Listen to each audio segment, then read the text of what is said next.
हनुमान बेनीवाल भाजपा से करेंगे गठबंधन। बातों ही बातों में कर दिया ऐलान और राजस्थान से करेंगे कांग्रेस का सफाया।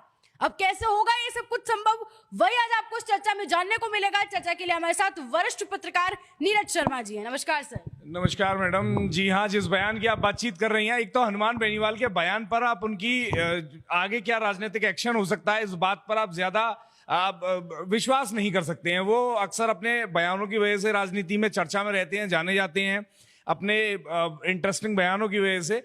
तो आप उसको तथ्यात्मक तो नहीं मान सकते, पर हाँ, बड़े नेता हैं, आरएलपी के सुप्रीमो हैं, तो बेशक उनके बयानों से हलचल बेशक मचती है राजस्थान के अंदर। तो हाल ही में जो हरीश चौधरी को लेकर जिस बयान का जिक्र आप कर रही हैं, उसमें कहे कि हाँ, अगर भाजपा से गठबंधन होता है या भाजपा से गठबंधन हो जाए तो भी मैं हरीश चौधरी को नहीं छोड़ूंगा, उनसे विशेष प्रेम जाहिर किए।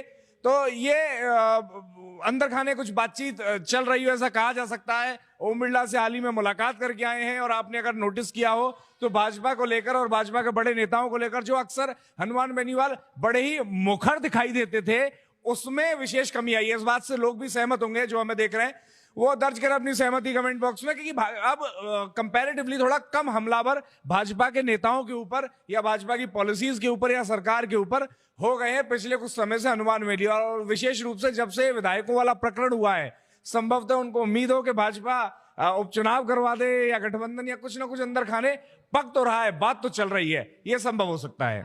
क्योंकि अगर वो ऐसा बोले हैं तो यानी कि बैकग्राउंड में तो इस चीज को लेकर चर्चाएं तो होने ही लग गए हैं, तो वो मंच से बोल दिए हैं। जी बिल्कुल बिल्कुल चर्चा है, इसीलिए आप ये एक्शंस और उन सारी चीजों में देख लीजिए। वो भाषणों में जहां वो एक तरफ अपनी इसी तरह की राजनीतिक भाषणों में, नुक्कड़ के भाषणों में अक्सर कर भाजपा के बड़े नेताओं को, सरकार को घेरते हुए नजर आते थे और बड़े ही मुखर और बड़ा ही जबरदस्त बोलते थे। कई बार आउट ऑफ द बॉक्स बोल जाते थे, आउट ऑफ द लाइन बोल जाते थे, जिनसे बवाल भी मचे हैं।